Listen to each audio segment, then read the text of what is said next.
I was knee-deep in black water when the red strobe started. They turned the spray into sheets of blood. I told them later the line just went. That wasn't true. I heard the scrape an hour before, down under the deck, like barnacles on steel. And I did nothing. I thought it was wind on the legs, and I kept working. The floor shivered. Not a shake. A low note. It came up from the frame and into my bones. It made my teeth feel loose. The rig groaned, a deep old sound, and the water at my boots climbed a little more. Diesel and brine came up together and stuck in the back of my throat. The alarms hammered, and the red lights blinked fast. Floodlights cut through the rain in sharp lines. They caught spray and turned the air white, then black, then white again as the power hiccuped. Radios hissed. I kept one in my pocket. It spat and went quiet and spat again like it was breathing wrong. I was in the lower deck corridor where the pump room door should have been. The door was there, but it was bent. The middle was pushed in like a can. It had a small round window with water rimming it, trembling. Something had hit it from the other side. Hard. I put my hand on the metal. It was cold as skin on a fish. The low note was stronger there. It went through my palm and up my arm. I took my hand away. A man slid into me from the stairwell. He hit me with his shoulder and we both went into the wall. He grabbed the rail. I grabbed him. He had a yellow suit, not one of ours. Contractor, maybe. He kept his helmet on. I saw his eyes through a smeared face shield. They were wide and flat with light in them.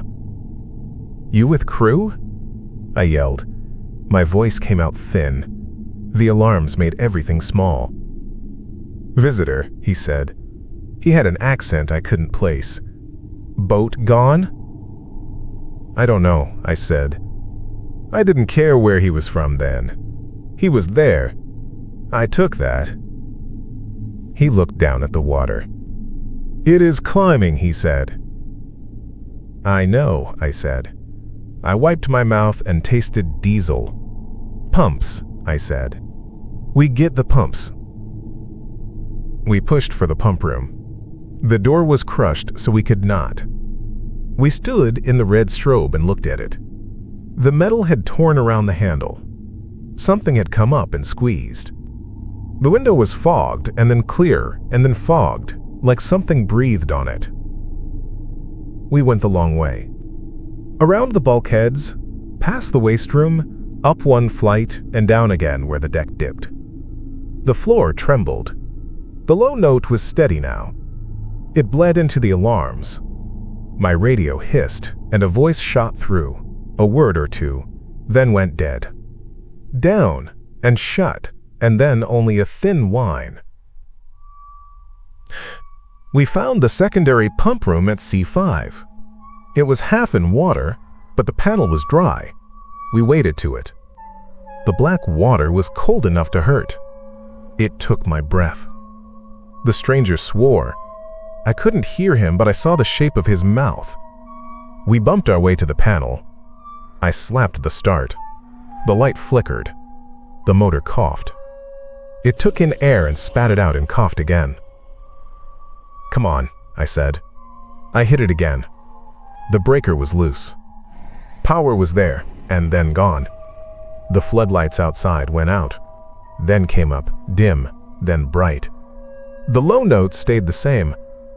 It didn't care about the lights. The pump caught. The motor took. The noise was close to normal. It shook the room, and for a second, the water stopped rising. It just slightly held. We looked at each other. He nodded. I nodded back. We stood there dumb with relief. Then there was that scrape under our feet again, long and slow. Barnacle on hull sound, but heavier. The floor under the grating sagged. Not much, a finger width maybe, but we felt it. The pump coughed. The light on the panel went yellow, then red, then off. The motor died. The water moved against our shins again. The low note came back clearer, like it was closer to the air. "Valves," the stranger said. I heard that one word. He pointed to the manual wheel down the corridor. It sat on a stem with big indexes painted on the wall. It was heavy and stiff and far. I nodded. We went to it. The water was to our thighs now. It had a slick on top, a thin sheen. My hands came out black. I wiped them on my shirt and they stayed black. The wheel took both of us. He grabbed one side. I grabbed the other. We leaned. My hands slipped. The metal was smooth with oil. We put our backs into it. It moved a quarter turn and then stopped. The low note beat at us, and the wall behind the wheel clicked. Something in the pipe groaned. I felt it in my arms. It throbbed like a heart. He said something. I only got again. We pushed. It moved a little, then a little more, then jerked and snapped back. My knuckles banged the spokes. I lost my breath and saw white for a second. He cursed. The wheel stopped. That was all we could get. The water kept coming. Not rushing, just climbing. Cold and patient. "Up," I said. "We go up and shut at the top." He looked back at the pump room door that was bent inward like a mouth. He looked at the wheel. He looked at me. He nodded. We went back to the stairs. The stairs were slick. The gait of the rig was strange. It wasn't the usual slow roll. It was like kneeling, like something outside had a hand on it and pushed and held. We went up and the water followed one step behind. It filled the stairwell like it had a shape to fit. Cold black water climbing stairs. My boots slipped on the steel. The red strobes painted the risers. The alarm was a pulse in my head. My teeth beat to it. We reached the landing. The door there was a pressure door, a thick one. It was bent too. Not as bad as the other, but the seal was out. The top hinge had popped and gone crooked. The window wasn't glass, not really, but it looked like it, and I saw something move on the other side. Not a person. A shadow in the floodlights, big and close, and then gone. The red light made it all wrong. I heard the scrape again, softer, like it was under the landing now. We pried the door. Both of us pressed our shoulders into it. It moved, and then bit. I shoved my hand into the gap and then pulled it out fast because something slid by in there. Not a hand.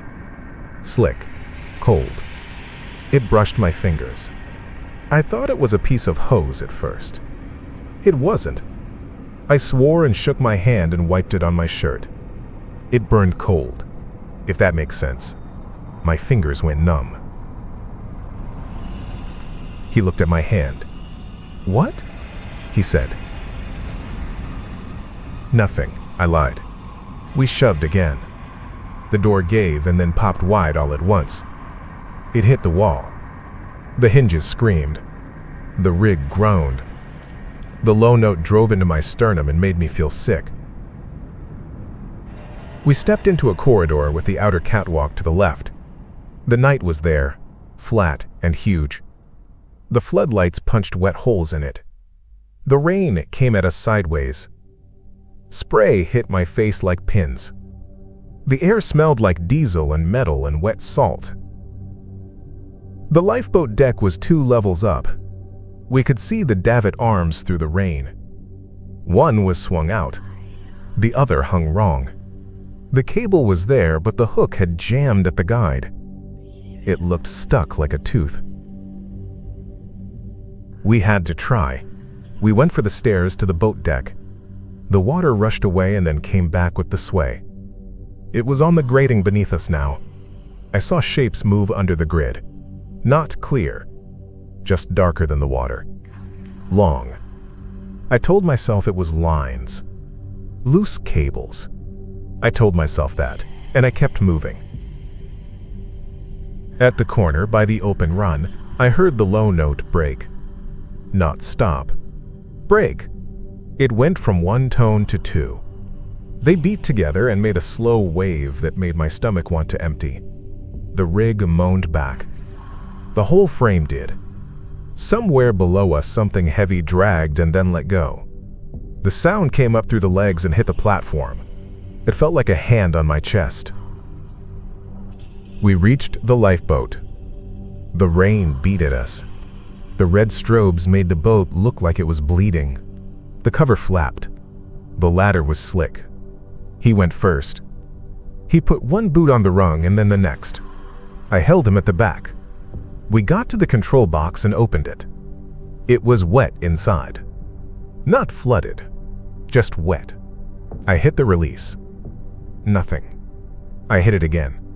The radio on my belt hissed and coughed and said a word. Stop, and then hiss again. The hook is jammed, he said. He pulled at the cable with his hands. He grunted and leaned back. The cable sang. It wasn't moving. We were wasting time. Cut it, I said. My voice was flat because I could feel my insides shaking and I didn't want my mouth to show it. We cut it and drop. With what? He said. He laughed. It wasn't a happy laugh. It was just air. There were flares in the box. I grabbed one. It was red with a twist cap. I got it open with my teeth and hands. I lit it. It filled the rain with red fire. He flinched. I tossed it over the side. It hit the water and burned there. It was a red eye. It made the spray glow. In that red light, I saw something under the surface. I'll tell you the shape, and you'll say it was a trick of the light. And maybe it was. It was thick and smooth and long. The flare threw light up, and the bottom of it was pale. It turned, slow as a barge, and the light ran along it like it was a hull. It ran past the legs, and the legs looked like toys. The low note went with it. It had a pulse in it, slow and strong. It matched my chest. It made my breath hiccup. I put my hand on the rail to stop it. He saw it too. He didn't say a word. He didn't look at me. His hands were white on the cable. The flare hissed out. The night crushed back in. The rain hit harder. The floodlights flashed and stayed on. The lower ones went dark. The red strobes kept beating. The radios hissed. I felt a touch on my boot. I looked down. The water at our feet inside the boat cradle was black and slick. Something brushed my toe. A fish, maybe. I pulled my foot up and kept it on the ladder. We left the lifeboat. It was no good. We had to go higher and shut the main. The main was on the upper deck near the control room. We could get to a wheel there and cut flow by half. Not perfect. Enough to slow. Enough to give time. We went across the catwalk. The wind tried to peel us off. The spray hit our backs. The low note pushed at our ribs. The rig groaned and the bolts made little pops all around as they took the load. We got to the door to the top corridor and found it blocked. The pressure door there had been punched from the other side. It was crushed in the middle, like something had leaned on it. The frame was bent. The handle spun free. No seal. We looked at each other. We didn't say anything. We didn't have to. We went back the other way. Backtrack. Down one flight and across and up again. The water was there before us now. It found the low places. It took them and then took the next. It was to my belt. Cold that burned my ears when the wind hit them and then made them numb. We passed a viewport in the wall by the lab. It faced the sea.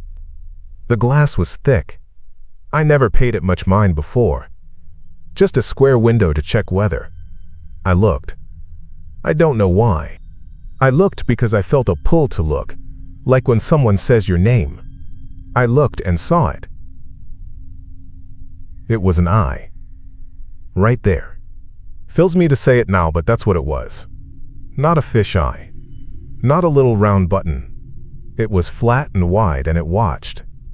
The floodlight outside hit it from an angle and made a line across it.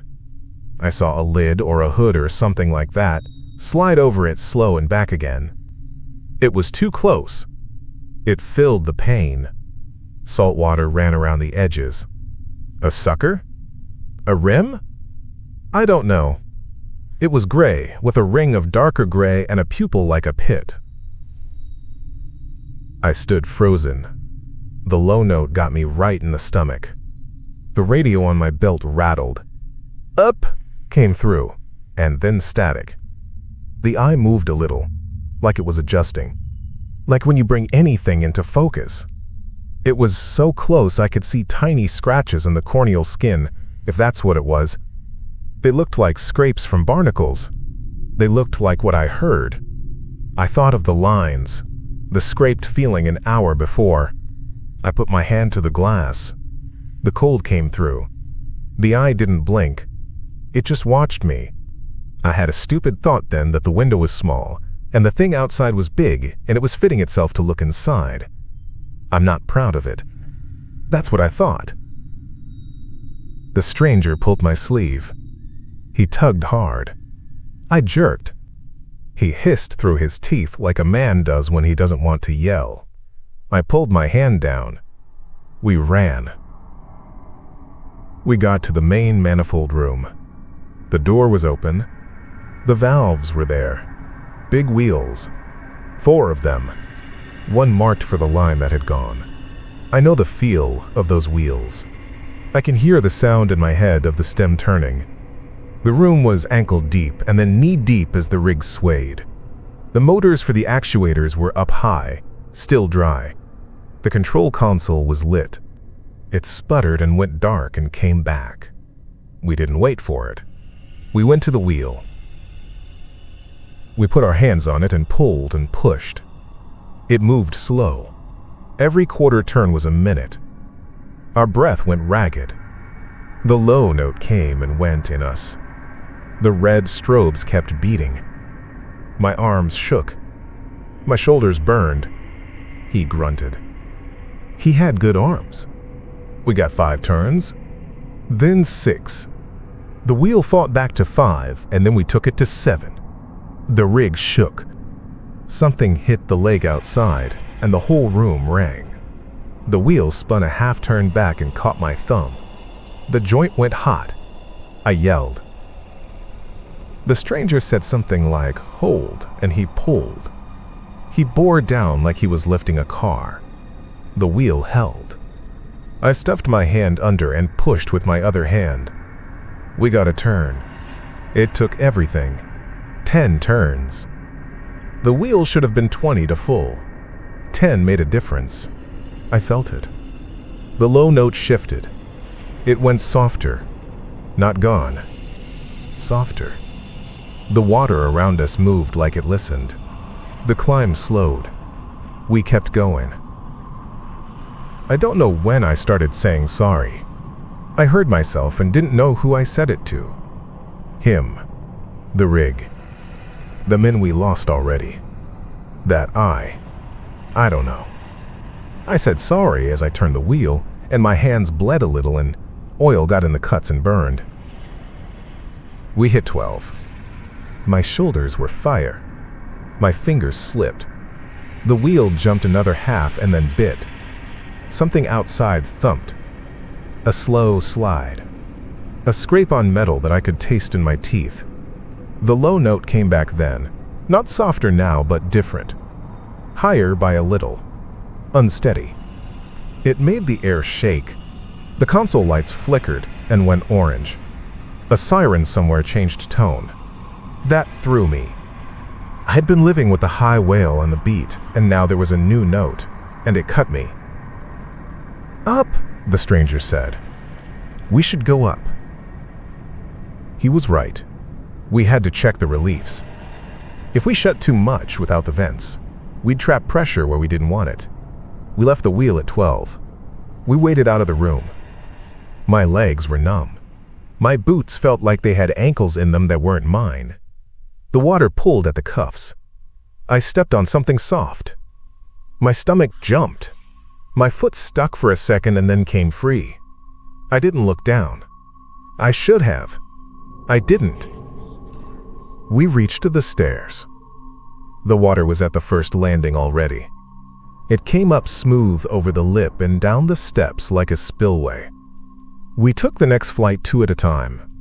The rig tipped, and I slammed my shoulder into the rail and bounced off. The stranger caught me by the back of my shirt and hauled me straight. My radio hit the rail and died. Just a long hiss and then quiet. We got to the relief panel and found the door open. The room inside was a mess. Tools floating. Paper stuck to the wall and peeling down slow. Floodlights from outside cut a line through and lit the spray in the air inside like dust. The low note was strong here. It made the paper vibrate. We checked the vents. 2 were open. 1 was stuck. We went to it. It had a lever, not a wheel. It was bent. We leaned on it. It didn't move. The stranger took a pipe from the floor and put it on the lever like a cheater. He pushed. I pulled. It went and then sprang and hit his hand. He swore and shook it. Blood ran out under his glove. It washed away down his sleeve in the spray. He looked at me with his teeth bared. Not at me, at the air, at the hurt. I took the pipe and set it again. He pushed with me. It went. The lever seated. The relief opened. The low note changed again. It went down a step and then up. The rig groaned. The steel made a noise like a ship turning under load. The lights went out. Dark came hard. The red strobes stayed. The floodlights died, and the rain was just sound, and the red lights cutting it.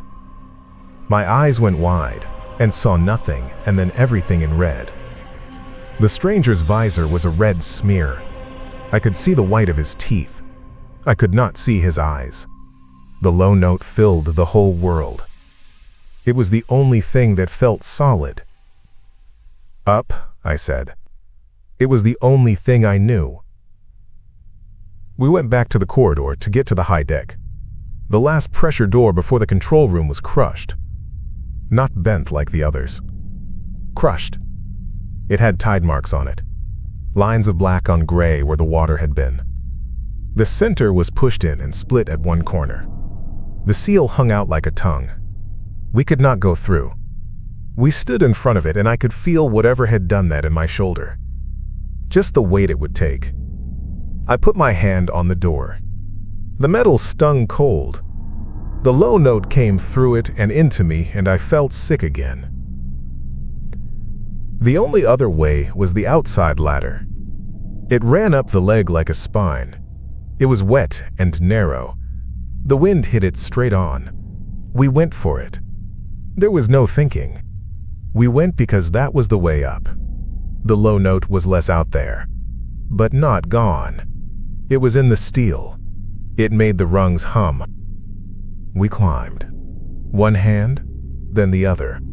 One boot, then the other. The stranger above me moved steady. His boots dripped. The water below us surged.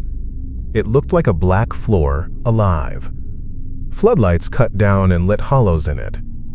I saw that shape again once between the swells. Not the eye. Just the back of something. The lights caught it, and then it slid under. It had scars. Long, white runs. Like you'd see on whales. Like old rope burns. Barnacle scrape. The rig's leg had marks too. Fresh. We got to the next landing. The wind hit and took my breath. I pressed myself to the railing. The fabric of my shirt snapped and slapped. My hands shook so much I had to look at them to make them hold. The red strobes went across the sea and made red rain. The thunder, if there was any, I didn't hear. All I had was that low note and the alarms. We went along the ladder to the upper walkway. It was narrow and slick. The stranger went first. He was half running, half sliding, using the hand line like a lifeline. We were 30 feet up now. The water looked like a moving street. The floodlights came back on one by one. 3, then 2, then none, then 3 again. The rig groaned with each change.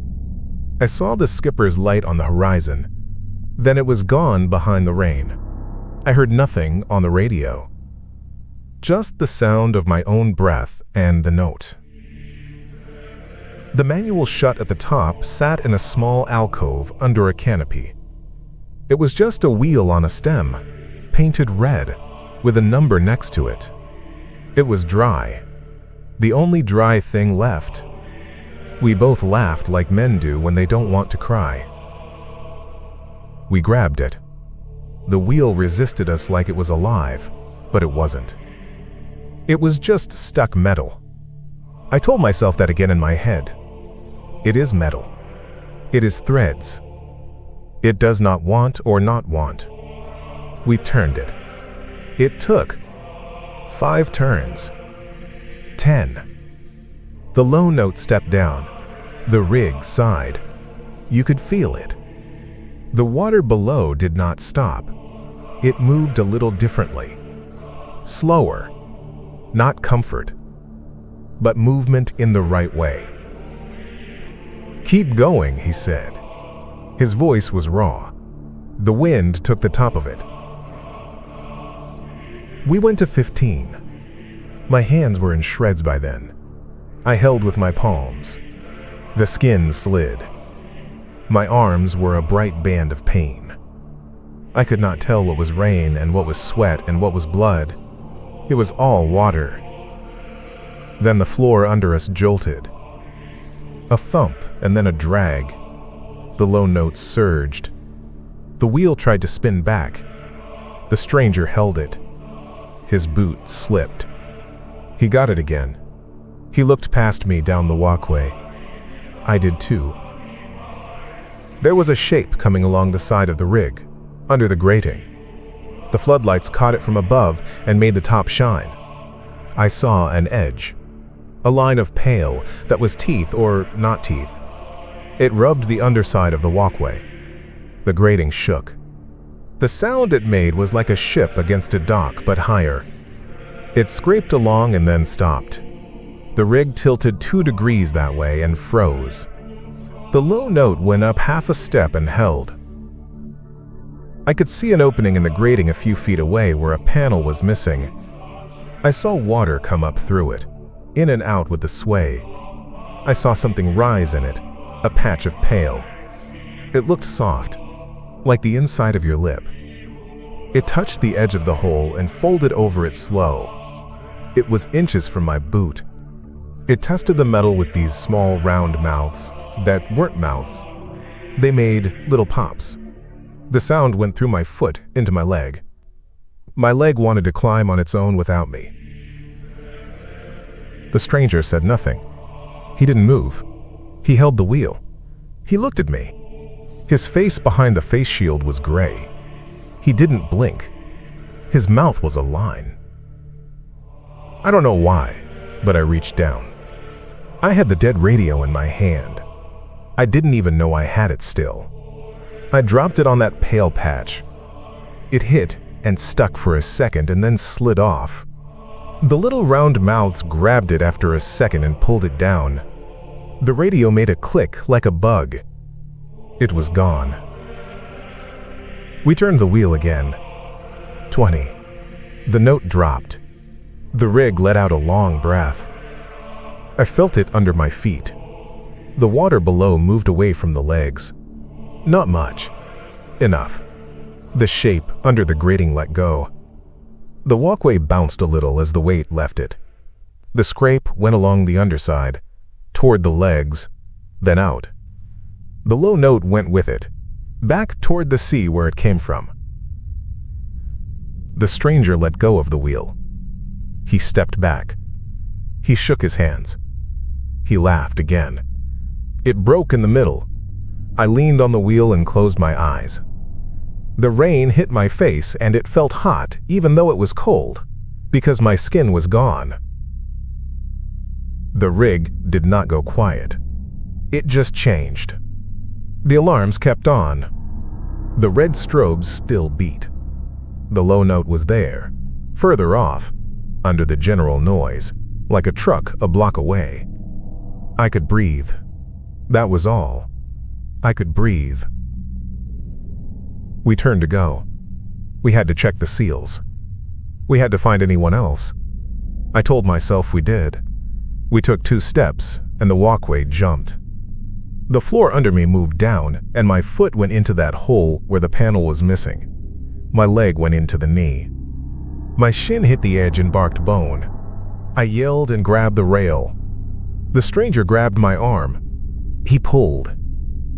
The low note came back up the bones of my leg and into my gut. I felt pressure around my boot. Not teeth. Suction. Hard and steady. It tried to draw me down. I felt my foot crush in my boot. My toes screamed and then went numb. "Hold," the stranger said. He pulled. He pulled like a man at the end of a rope that had his son on it. He put his whole weight back. The rail cut into my palm. I pushed with my other foot. The pressure held. Then there was a pop in my ankle, like cracking knuckles but deep. Pain lit me up. I swore. I pulled up. My boot came off. It stayed. My foot came out wet and slick and the skin felt wrong. I slammed it down on the grating. It screamed when it touched steel. I think I blacked out for half a second. The red strobes went smear and then were back. The stranger was on his knees. He was half over the hole, reaching down. He had his arm under the grating like he was fishing. "Don't," I said. I reached for him, but he was already there. He pulled my boot up. It came out of the hole. It was turned inside out. It had marks on it. Circles. Rows of little round bruises. He tossed it away. We stood up, both of us shaking. We didn't say thank you or anything like it. There wasn't room for it. We went toward the ladder down. We had to get into the control room. We had to see. We got to the corner and the walkway shifted. Not much. A step. The stranger went first. He stepped out and the corner warped under him. It made a sound like someone bending a ruler. He dropped to a knee. He grabbed the line. I went to him. I took his arm. Behind him, under the lattice, a pale thing rose. Not a tentacle. Not like that. A pad. A lip. It came up slow and went for his leg where the suit was ripped.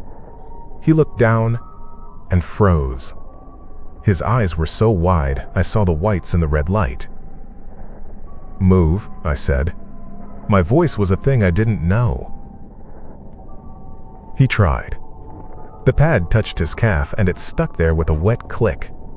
He yelled. It wasn't a big yell. It was like someone had hit him in the stomach. He hit it with his fist. His fist stuck. He hit it with the other hand, and that stuck too. He looked at me. He had a quiet look like the sound had gone out of him. I grabbed him around the chest and pulled. The pad held. His leg went straight. His back arched. The grating made a creaking noise that I felt in my teeth. I didn't think. I grabbed the flare from my pocket. My hands were slick. It almost fell. I bit the cap off and sparks hit my tongue and I didn't taste it, because my mouth tasted like brine already. I lit it. The red fire roared. I put it down to the pad. The heat hit my wrist and my skin went tight. The pad shivered or something like it. It didn't pull away. It pressed harder. I pushed the flare into it. It spit and hissed. The smell changed. Not diesel. Not brine. I can't name it. It was not from up here. The pad let go, all at once. The stranger fell back into me. We both went down. The flare rolled. It hit the edge and went out. I grabbed him under the armpits and dragged him away from the hole. He kicked and gasped. I heard his breath change. It came back like it had been under a hand, and then the hand lifted. We got to the ladder. We went down one level to where the control room had a door that wasn't crushed. We went inside. It was hot in there, like all the heat of the rig had trapped itself in that small space. The lights were low. The consoles buzzed. The radios hissed. The low note was in the walls. The big window at the front looked out at the deck and the water and the far-off black. The rain sheeted across it. We staggered to the consoles and I hit the partial shut on the line I could. The lights blinked. I did what I could with what still talked to me. Half of it was dead. Half of it kind of alive. It didn't matter. The big work was done up top. This was just to stop the bleed. I hit a button and a little green came on, and I hit another and it went out. The floor trembled. The low note stepped down again. The rig groaned a little less. He sat on the floor by the console. He laughed and then put his head down. His visor hit the deck. I knelt beside him. "You okay?" I said. It was dumb. He was not okay. His calf had a round mark on it the size of a plate. The fabric was puckered, and flesh was too. I didn't look long. We sat there for a count. I don't know how long. Maybe it was a minute. Maybe it was 5. The alarms stayed. The red strobes kept beating on the other side of the glass. The rain kept on. The low note was faint now. It was going away, or we were. I couldn't tell. He got up after a while. He put his hand on the window and looked out. He had his mouth open like he was trying to catch his breath. I stood with him. We looked out at the deck. Under one of the floodlights, at the base of the leg, the water was smoother. The light grabbed the surface and made it look like skin. There was a shadow there under it, slow and huge.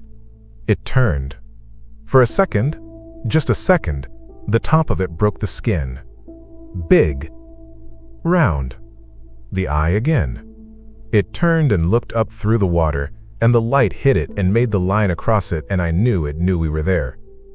I knew it by nothing but how my chest felt. It held, and then it went down. The low note went with it. Down and away and under. He touched the glass with his fingers stretched. He left 5 wet marks. They slid. He let his hand fall. We didn't talk about it. We couldn't. We went back to watching the numbers. They held. The flow dropped.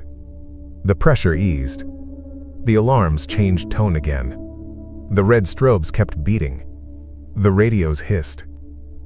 I don't know when he left me. I turned to say something and he wasn't there. The door was open a crack. I called. Nothing. Maybe he went to find a medkit. Maybe he went to find a man he knew. Maybe he went outside and the walkway missed a bolt. I don't know his name. He was a stranger and a weight on my shoulder and a set of hands on a wheel, and that's all. Dawn didn't come in the way you want. It just got less black. The rain went into a drizzle. The floodlights looked silly and then died for good while a little gray came. The low note never left. It just went into my ribs and stayed. We got tugs on us by noon. A chopper came later. It brought faces and pointed hands and clipboards and all that. I told them the line blew. I told them the storm got worse faster than we thought. I told them what I had to. They wrote it down. I didn't say the eye. I didn't say the scrape was not the wind. I didn't say the note was still in me when I lay down on the cot on shore and closed my eyes. Now I'm here and the room is quiet and it's still there. It's low and steady and it matches my chest. If I take a deep breath, it comes a little louder, like I'm near the door again with my hand on the metal. It's not gone. It never is. I feel it when a truck goes by. I feel it when the fridge hits a cycle. I feel it sitting in the bath with my ears under. It's the same note, and when it beats just right, the light in the corner of my eye goes red and I see that round window and the water around it, and I taste diesel and brine and I hold the wheel again and feel that hum in my chest. Oda.